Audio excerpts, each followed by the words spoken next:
Familie yingi isanzwe ya Yesu mara ishwahiro. Haleluya. Wanesa siwe sana. Turabana bimana.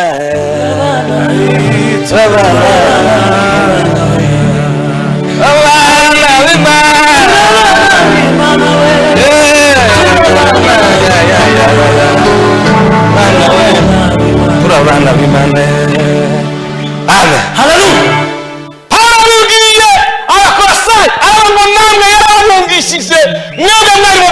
Mwishima mwirabasana ibasana ningaho abantu urugendo barugise nkaho ni mikino ni feeling ntabwo ari feeling baba ntabwo ari feeling mama ntabwo ari feeling ntabwo ari yaroshe ntabwo ari yaroshe gukurikira Yesu akuyobora inzira reka junguruma turi kumwe Imana icubahiro. Haleluya. Haleluya. Mugabo idahoza Benson idahoza Nigeria waherutse kugufa mugabo w'Imana wigeze kwanga igiterane cy'abarozi muri Nigeria aravuga ngo akiri mu Nigeria nta giterane cy'abarozi kizo muri Nigeria musi umwe bigeze kugitegura arangaje guhangana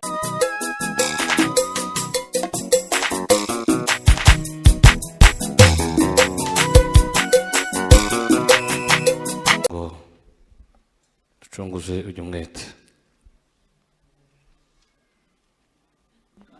tumubwiza nako urwandiko rwa mbere rwa Yohana ibice 3 n'umurongo wa 2 urageza ku wa 4. Bakundwa ubu turabana n'Imana ariko uko tuzamera ndikurerekanwa icyakora icyo tuzi nuko Yesu niyerekanwa tuzasa nawe kuko tuzamureba uko ari kandi ufite ibyo byiringiro muri we yiboneze kuko uwo aboneye. Murongo wa 4 umuntu wese ukora icyaha abagomye kandi icyaha nibwo bugome. Amen. Tugiye kuganira kuko ndumuvuga butumwa wa mbere kandi igimwanya mugoroba ijambo Imana yanshize ku mutima kivuga ngo tuganire iravuga ngo Yesu Kristo muri twe k'ibyiringiro byacu z'ubwiza bw'ejo hazaza. Yesu Kristo muri twe k'ibyiringiro byacu z'ubwiza bw'ejo hacu hazaza. Ariko iyo ni teme nini ariko natwiyemo amagambo tebe yayivuga ngo turaganira hejuru y'ibintu bigera kuri ibintu yesaza umuntu yiyamukezemo. Ndashimira Imana kuko Imana tugiriye neza tukabutubonye umwanya kandi wo gutera ino munsi wa kabiri mpagara kuri agatuti shimira ubuyobozi uhereye kuri Shumba mukuru Bishop na madamu wiwe ndetse na Revera n'abapasiteri mukorana ubuyobozi bwose kutuzirikana mukatugira icizere Imana ngushibaho umugisha. Ndashimira umwene data Bishop muzehe Rutebuka kubana nawe n'umuntu w'iwacu Imana ngushibaho umugisha n'abandi nabonye abantu benshi bari mu rwirika n'abandi bose ndabakiriye mu izina rya Yesu ngo tubane namwe. Haleluya. Namwe mwese muri ino sare turashaka tuganire iri jambo. Maze iminsi hano ko ndagira hafi y'ukwezi n'ubushize nari hano narigize kwezi nari muri mu bitazuranje ariko nari ntaragera za mutibuke numve kuko ngeze muri kino gihugu nagize tano kaza ndataramira hejuru ariko kuwa kabiri mu banaziri numvisha kuva uwo munsi ndi hano muri kino gihugu n'akuru kw'Imana. Haleluya. Bwana Yesu asifiwe sana. Hanyuma rero hari amagambo abiri hari urugero rumwe byo bita ngo na amalejande ni ibintu ni inkuru ibaho bavuga itarabayeho ariko igereranya ishaka kwigisha ikintu hakaba ni inkuru nyine nyayo ndavuga ni maratuganira amagambo. Umunsi umwe ngo habaye inama z'inyamaswa zifite amahembe hakora inama y'inyamaswa zifite amahembe urukwavu rumenya amakuru kuko hazaba inama y'inyamaswa zose zifite amahembe. Uragenda rufata ngo amahembe y'inka, rufata ibintu bimeze nk'amavuta bizayifata bazi kuyerwa mu birembo, biva n'amazi azava mu giti cy'umuvumu, kiraza gishirano kutwe ngo amare kija nayo iravuga ati nditabira iyo nama je kumva ibivugwamo. Hari impamvu nshatse kuvuga umugani kuko nijoro kuva uwo munsi kuwa kabiri ntabwo ndaryama mbere ya saa 8, nzandyama nyuma saa 8 kuva kabiri ko nahawe ikibazo byuko naragihawe nashitse naragihawe narashitsemo. Noneho inama iragera baza guterana mu nama. Shitse mu nama mu gitondo uko buhabwe nda kuri zuba rigenda riyava kandi ayo mazi y'inani y'umuvumu atinya cyane izuba. Urukwavu rukabwira wari uhagarika inama ati kora vuba ati inama irangire tugende. Ariko ubwo yari ifite kuko amahembe aje kugwa igafatwa.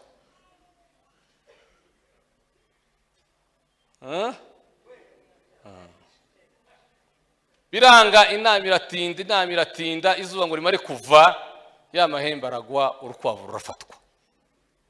Baravuga ati waje mu nama y'inyamaswa zigira amahembe ute tagira amahembe. Bakristo baritabye baza mu ikanisa Yesu yabagizemo nk'umukiza wabo n'umwana. Baraza mu itorero. Ariko nabo batarakijijwe bameze nk'urukwavu baraforoza. Baza mu itorero. Ariko umunsi izuba ryavuye mahembe wambaye azagwa.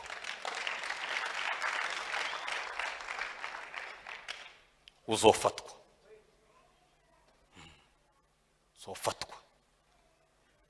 Abanka kamenye twese ni yani ruyenge no muziki niki byose tukabikora, ariko umunsi izuba rizova amahembe akagwa yawe ayo wishiza utamereye uzofatwa. Iyo ni inkuru itarabayeho ariko ishaka cyo kwigisha. Inkuru ya kabiri. Amen. Haleluya.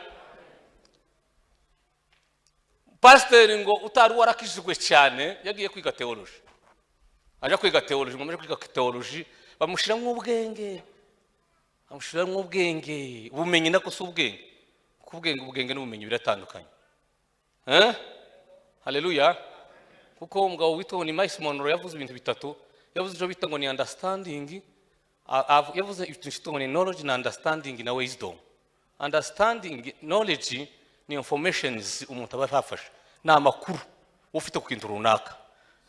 Understanding ni ugusobanukirwa ya makuru uzi, kuko abantu bose bafite amakuru siko bayasobanukiwe. Wamara gusobanukirwa ukagira icyo bita ngo ni wisdom. Wisdom ni imbaraga ziguhesha gushira mu bikorwa. Ndaboro jambo rya mbere ziguhesha kumenya gutandukanya ikibi n'iciza. Cya kabiri muri ya makuru ufitega hanyuma ikugeza imbaraga zo gushira mu bikorwa. Abumenyera pakira ngo mara gupakira bukeye arataha. Munsi yatashe yari muhira ari ku cyumweru birumvikana ko yari umushumba mukuru agomba kubwiriza. Haleluya. Hari jambo nashatse kuvuga kugira ngo nimara tuganire muri jambo. Kandi uje kumva neza. Je kumva neza cyane. Yesu yavuze amagambo meza aravuga ngo umva amagambo akayakomeza. Ngo ameze nk'umunyabwenge. Wubatse inzu ku rutare. Imvura iragwa, imivu iratemba, umuyaga urahuha, ngo byikubita kuri iyo nzu ntiyasenyutse, ngo kuko yari yubatse ku rutare nako.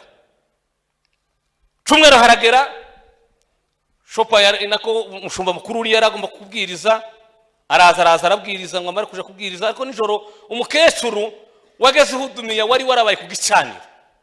Uba ku gicaniro. Gitondo nijoro aryanye mbwa bucagurika imwana iramubwira ati noneho ugende kugura indimu yironje mu gitondo. Nyigure se mana nyikoze ki wewe uyigure gusa ndakubwira. Aragenda arayigura ngo amare kuyigura iramubwira ati ugende isature mu dusate ujande dusate tumwitwaje ku ruhande. Ndakubwira igihe icuri kore wijane materaniro. Aragenda ashyize mu materaniro mushumba arahagurutse atangira kubwiriza aravuga ati noneho ya makuru agazabwira nkaho tafatika ndaho taremagira ati kuko nayumvise nkaho nyine nubwira ngo bidufashe gusa kuba muri ubuzima ariko ntarema afite. Wa mukecuru Imana iramubwira ati niki gihe ati ngayifata iyo ronji saturamo agasate kamwe gatamira numara gutamira ugenda uhaguruka umubazo umaze ngo ese iyi ronji ndi kurya iraryoshe cyangwa irabishe arayitamira ngo shikabwira pastor ati pastor indonji ndi kurya iraryoshe cyangwa ndirabishe ati ni wowe ubizi simbizi aho arambwira ati nuko bimeze utararya Yesu wariye Yesu ni wazi ko aryoshe utaramurya ntazi ko aryoshe Yesu tuvuze nk'ibyiringiro z'ubwiza bwacu ejo buzaza araryoshe kandi abazi ko aryoshe nabamumenye n'abandi b'umutima wabo wagezemo uwo ategeka uwo umuyobora azamutegeka nijoro akamutegeka amateraniro akamutegeka aryamye akamutegeka muri biro akamutegeka aho mubona akamutegeka aho batamubona uwo niwe uzi neza kuko Yesu aryoshe niwe uzi ubwiza bwa Yesu utaramurya ni amakuru azayumva azaza akanezerwa bigakora ku marangamutima akazamuka ariko ntazi ko aryoshe Yesu araryoshe Yesu amereye neza Yesu ni mwiza baririmbyi baravuze ngo abanyamugisha ari abamenye Imana batayibangikanye n'abamenye Yesu ni umugisha kumenya Yesu ni umugisha gutunga Yesu ni umugisha Yesu kuba umwami wawe ni umugisha kuyoboka Yesu ni umugisha uruta iyindi migisha yose Yesu yari Imana yuzuye Bibiliya Pawulo yaravuze aravuga ngo arazandika aravuga ngo yatekereje kuko guhwana n'Imana ngo ari ikintu cyo kugundira ariko ngo yisiga ubusa yambara kamero k'umugaragu w'imbata ngo araganduka ageze ubwo amanuka ngo agera hasi cyane haleluya kugira ngo gira gute aducungure cyakabiri biravuga ngo utarigeze kumenya icyaha Imana yamuhinduye icyaha ku bwacu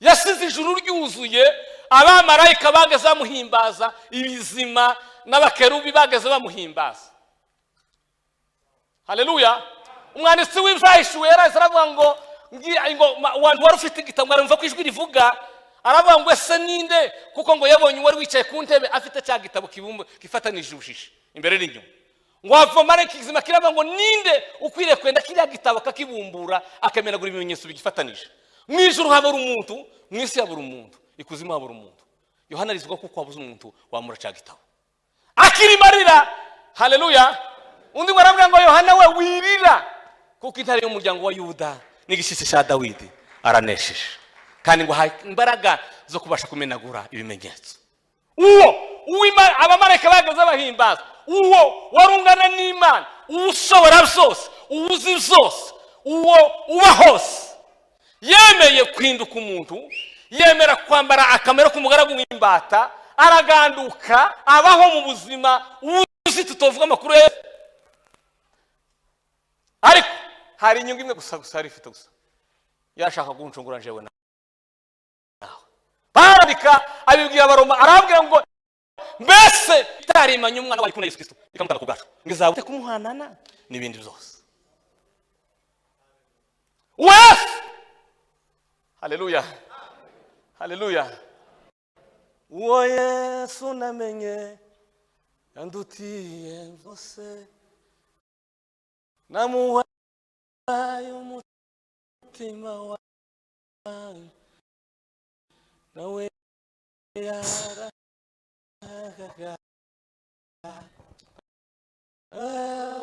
zanteruko uko ni azanye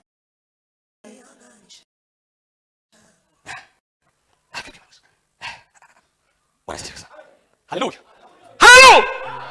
Musa umwe ngo yashatse kwereka Petero na Yohana na Yakobo abigishwa be yakundaga cyane ngo ashaka kubereka ubwiza bwiwe yahoranye kwa data ngo arabazamukana ku musozi ngo ageze mu irango ry'umusozi ngo ahindurwa imbere yabo bamureba reve ngo amubonye Bwana Sivyo sana ngo arahinduka ubwiza muri uwo mwanya haboneka abagabo babiri bari bakomeye Mose na Eliya Mose na Eliya ngo baraboneka Petero ngo abibone yamavuga ngo ndubaka inzu zitatu ngo iyawe Yesu ni ya Mose ni ya Eliya haleluya bakiri muri ayo humvikana ijwi riravuga ngo nguyu umwana wanje nkunda kandi nkamwishimira. Haleluya. Nguyu umwana wanje nkunda kandi nkamwishimira. Yasize byose akurengera, niki waretse kubwiwe. Yaragucunguye yambaye akamere k'umugaragu w'imbata. Pawulo abyandika neza, abyandikira Abaroma arabwira ngo ubwo tugocwe n'igicucu abahamya bangana barya. Mwiyambure ibyaha ngo bituremera byose ngo n'ibyaha bishaka kutwigira vuba. Dusiganwa aho dutegeka ngo dutumbira Yesu wenyine, niwe banza ryo kwizera. Uwo ngo yemeye kwihangana isoni z'umusaraba, yari yambaye ubusa, Imana yambara ubusa kubwawe naje. Ariko ngo yabikoreshwe n'ikintu kimwe, ngo kubw'izishimo byari mushizwe imbere yazarangiza itorero. Turi kumwe, turi kumwe, turi kumwe. Haleluya. Uwo rero uwo niwe nashatse kuvuga aya magambo makeya, ngo isi yageze mu muntu, iyo amaze kugera mu muntu nikaza muha, nikaza yunguka, nikaza boneka. Haleluya, haleluya. Bwana Yesu asifiwe sana. Hari umushumbuzi neza cyane wo mu Irlande, umushumbo cyane wigeze kuba muri Irlande. Yesu ngo yari yaramugeze mu atangira itorero umunsi ngo y'amahema y'igiti, ngo yubaka amahema, ariko ico gihe cyose ngo abaza ibibazo ngo kujya n'imvura, ngo mushumba ngo akarira cyane. Amen. Satani n'umwanzi wawe yakubwiye iby'ibinyoma, agutera umwete muke nawe yashatse kuwinezeza mumsisi bitavubaya amagereza birimo yobo ukuri bukana na amagereza birimo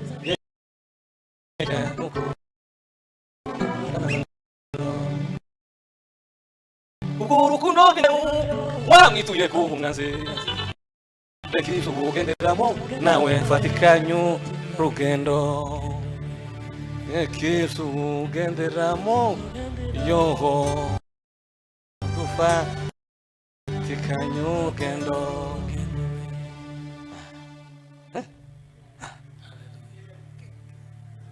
Satani n'umwanzi wawe yakubwiye iby'ibinyoma, agutera umwete muke bituma uva mu gakiza, yashatse ko wineze nayo mumsisi bihita vuba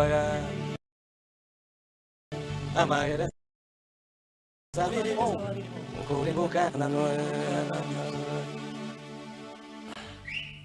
none umunsi umwe imvura imaze kunyagira abakristo ngwase biramunanira kwihangana, ngo aravuga ngo ese ukunguka Imana abakristo bazonyagirwa kugeza ryari? Yo ibyakunaniye abandi barabishoboye. Gukizwa kwawe, gutungana kumaraza kwawe, gukingira Yesu akaba umutima wawe, si inyungu z'Imana, abari mujye barahagije. Ijuru mu bamose nabayira bayeno, ijuru mwintwa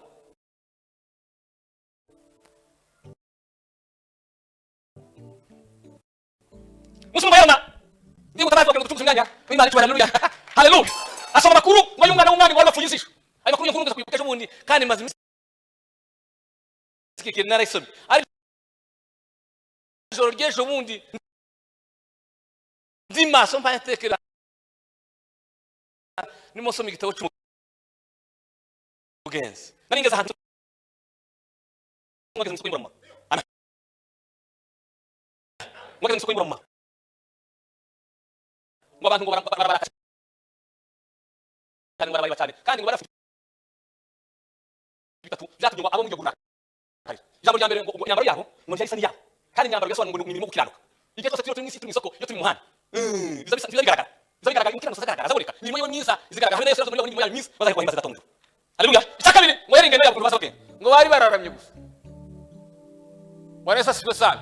Cy'agatatu ngo yari imvugo ngo barabaza ngo se ntacyo mwebwe mwabonye muri isoko yacu, ntacyo mwabonye ngo araba ngo se barababaza ngo si isoko yanyu irimo ukuri ngo kuko biravuga ngo ugura ukuri tuguranura. Uzo kumuntu abantu bahabaguranura ukuri kubera amafaranga. Abandi nirari ryabo n'ibindi zose. Abantu kuri kwa bashizemo. Amen. Haleluya. Hari umwana w'umugande ejo bundi umwana w'umukobwa ari mu bizutse cyane. Bageye ejo bundi ari mu ihuduma na mugenzi wiwe bamara iminsi bari afite amafungo y'iminsi 50. Mugenzi wiwe aje gupfa bageze ku minsi 27. Mugenzi amaze gupfa ku minsi 27 warabaza ngo se kumwacu mugenzi wapfuye nzamusanga koko ngo aza kubasha Imana ngo Mana we ese ndatize mu gitabo cy'ubugingo. Imana iramubwira ngo sawi abasengo senga arabaza nijoro asinziriye ngobona ko umuntu azana igitabo cy'ubugingo abona ko azana igitabo aramubwira ngo ngiki igitabo cy'ubugingo cyanditse mu gitabo cy'ubugingo. Iramubwira ngo ushaka izina ryawe ashaka izina ryiwe kuri page ya mbere agara kuri page ya nyuma araribura ngo arababara cyane Imana aravuga ngo n'ukuntu ndi mu gusenga n'ukuntu kwitangiye n'ukuntu maze iminsi na mugenzi waje afuye. Imana iramubwira ngo ngo hari umuntu wigeze kubesha ngo uzoja kumusengera ntiwagenda ngo nico cyatumye utandika mu gitabo cy'ubugingo. Hari umuntu wigeze kuja gusengera ngo uramubesha ngo uzaje kumusengera ntiwagenda none nico gitubutanditse mu gitabo cy'ubugingo. Asubirayo arasenga arangwa ngo noje kumwihana aragenda musaba imbabazi ngo amare kumusaba imbabazi aragaruka arasenga ngo senga umuntu amuzanire cya gitabo ngo abumbure noneho akubita asanga izina ryo ryanditse. Uri mukubesha kangahe? Uri mukubesha bingana bita?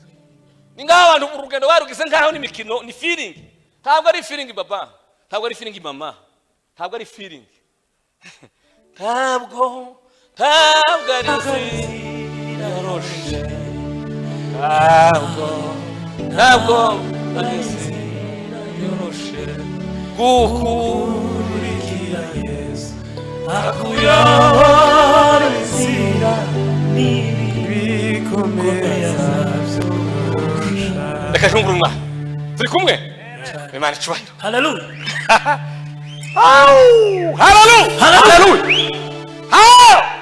Iyo atabuja nzamukorera ndacogora kwizubuntu n'urukundo unafitiye maze imirimo yo mwisa zampane nyirangiza.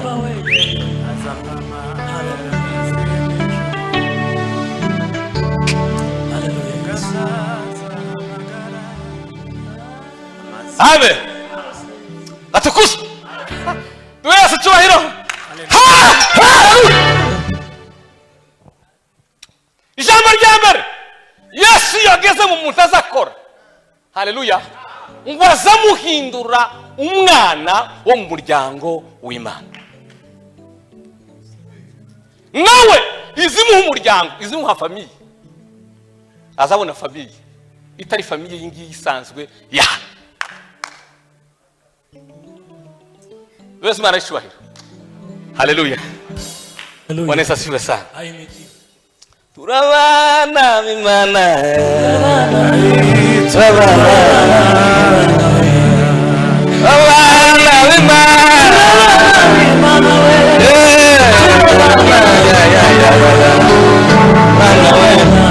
Turabana b'Imana.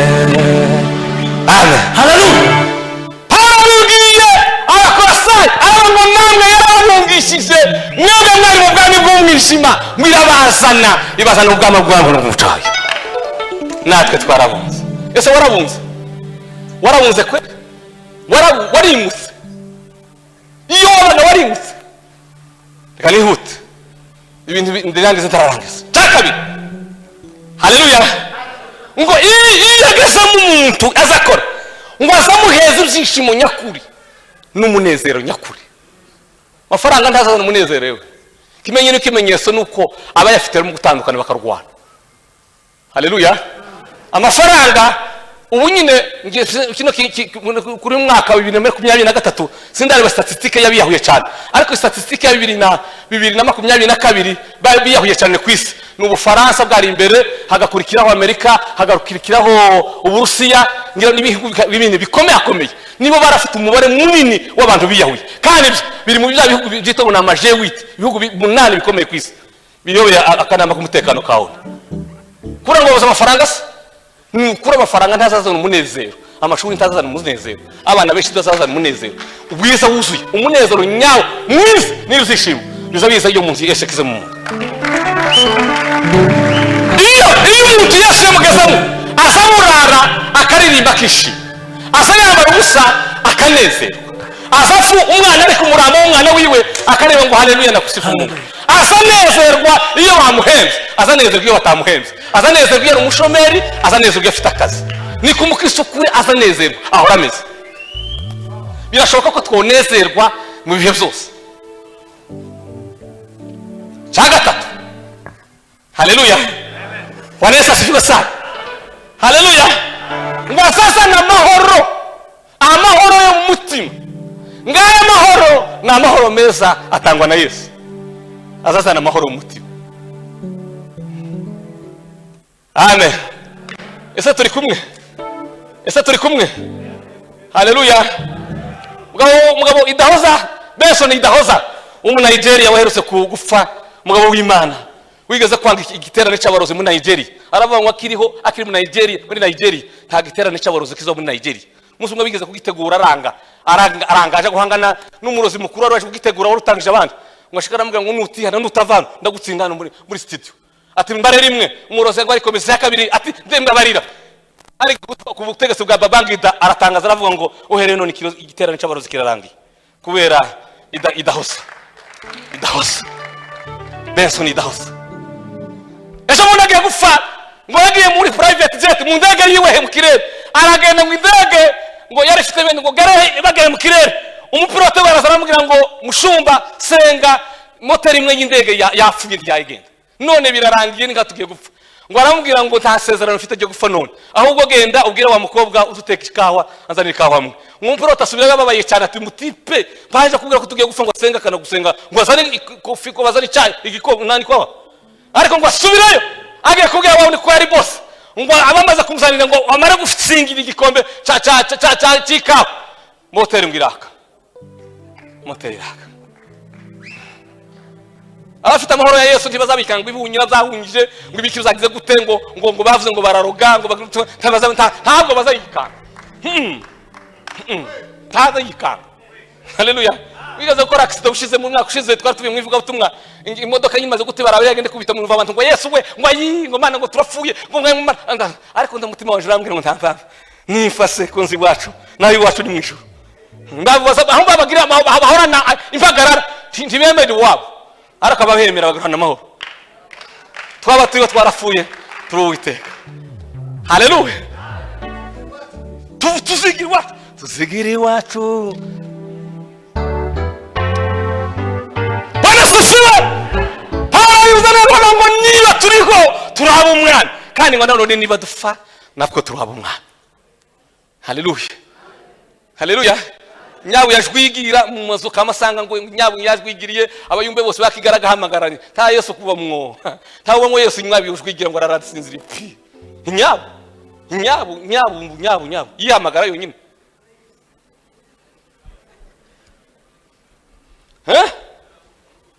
Bwana Yesu asifiwe sana. Ahorana amahoro. Zake ahorana amahoro. Hakiza kimukana. Kaunga ndiyoshe umuceri ngushire ngo mwirukane ku kazi mwimpagarazi. Ahorana amahoro. Bwana Yesu asifiwe.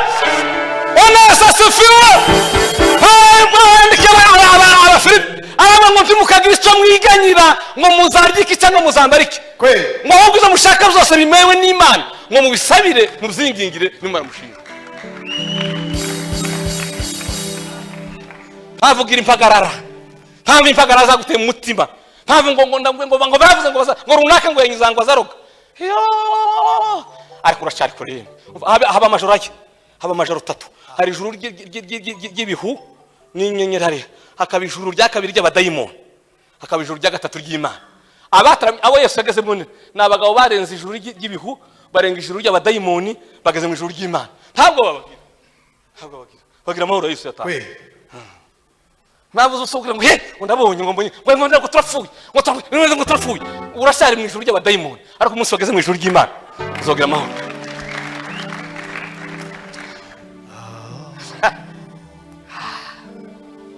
Elamash. Haleluya. Atukuzwe. Amen. Bwana Yesu asifiwe sana.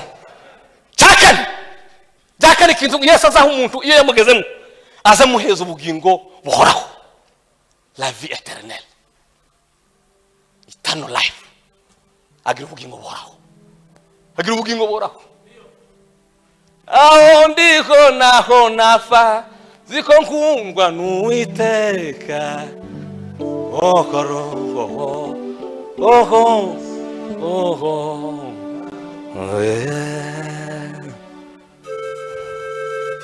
nigitangaza kubona intwari za kera zo mu isezerano rya kera zicaranye nabo mu isezerano risha. Ndakwifuriza kutabura wewe. Bibiri zivuga ngo ufite uwo mwana ngo afite ubugingo. Haleluya. Ufite uwo mwana afite ubugingo kandi buhoraho. Bwana Yesu asifiwe. Haleluya. Mu Gifaransa bazavuga neza akavuga ngo nous sommes les citoyens des cieux. Abaturage abakristo bagira ubwene bw'ibihugu bubiri, na bafite ubwene bw'igihugu bw'Umunyarwanda akareka kubwene bw'igihugu bw'Umunyarwanda afite ubwene bw'igihugu bw'ijuru. Kweli kandi ubwo bugingo ntiwobubona kuko wize grammaire nziza, ntiwobubona kuko wize shimi, ntiwobubona kuko uhembwa miliyoni, ntiwobubona. Buzabutangwa iyo Yesu yageze mu muntu akinjira. Yo mana we dime aka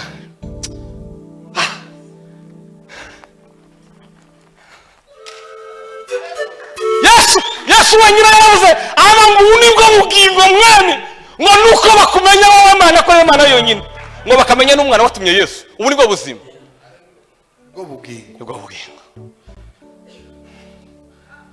Duwiwe nawe nuwanje aransi naje ndamuzi kubimenya nibwo buzima fisama.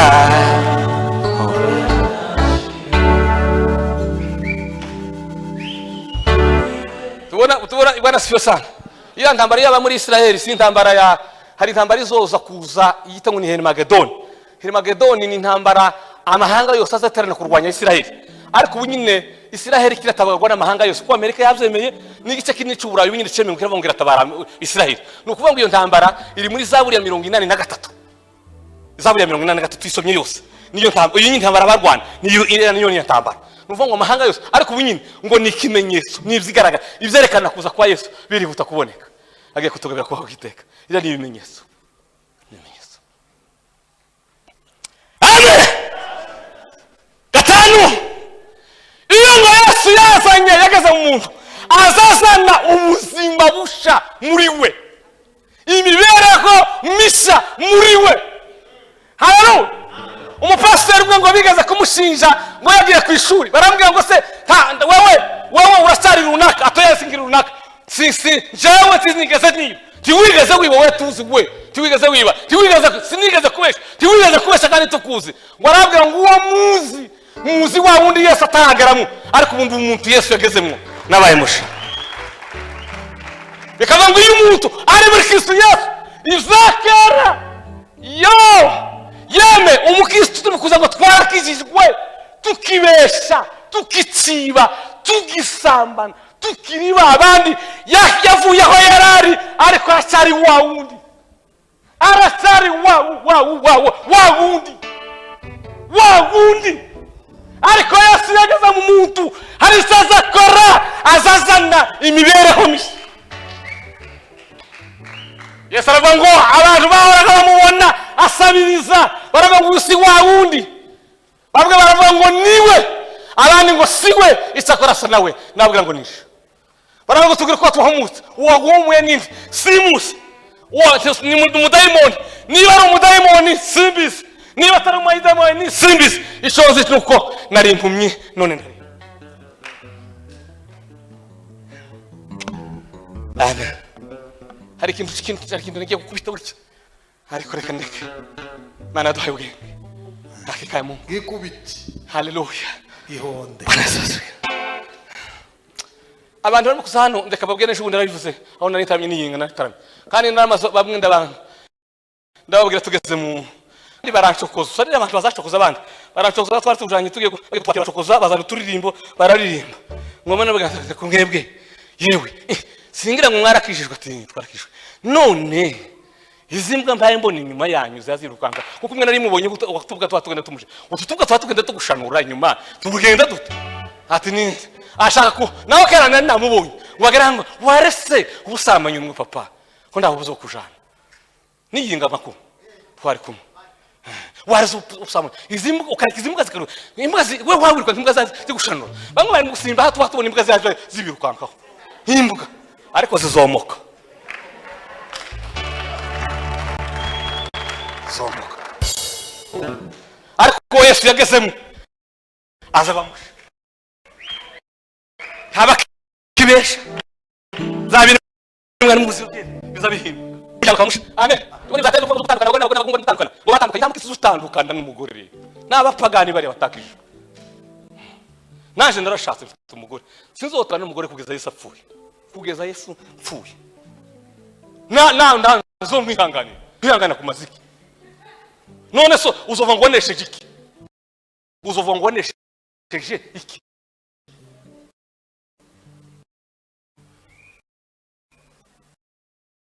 muri abandi ba musibam kusaba kwatika bazabanywa besa bani inshuti za izina rya Yesu besa bavuye mwisi tubagira gute tubiyagere ze mwizina rya murakaze bahoze bahire abasongirwa reka nkubwire abasongirwa gutyo nabagabo bihanganiye abagabo babo bibigeragezo azabwira gutyo nabagore bihanganiye abagore babo bihanganiye ibigeragezo nawe we ngo turashemba ngo turaje kujana umugore wa kabiri niba yakubwiye indowa Mika yaranditse Maraki nako yaranditse ngo Imana ngo yaremye umuntu umwe ngo nubwo yari ifite umwuka usagutse yaremye babiri yaremye umwe ngo ndakora divorce ngo ndakora habe niyo uzo kuzikorera munsi y'inyaje yambareka si kuyakiyama itako tribunal ya Nzambe ekozala sinari kubise vuze gute tribunal ya Nzambe ekozala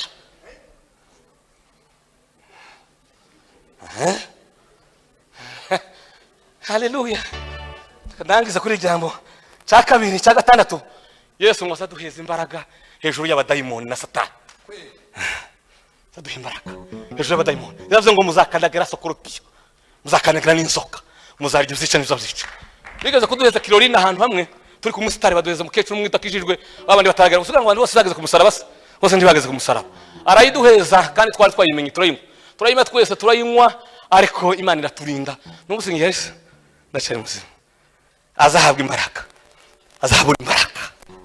izo mbaraga turazikeneye kinoki ariko zazihabwa abantu batatu ijambo rya mbere zazihabwa umukristo wahindutse neza cya kabiri zazihindurwa n'umukristo wibujije ibitotsi amaso yatukuye zazihabwa umuntu umukaba waguye kunda inda yaguye ku mukaba ataheruka kurya niwe wazahabwa izo mbaraga zazafa gusa gutibuke ngo para no uryama ku wa mbere ku wa kabiri ku gatatu rye di lundi au vendredi di janvier au décembre ngo numero wose tuzibona banyuma bazahabwa umwuka w'imbaraga umwuka wera azamuriho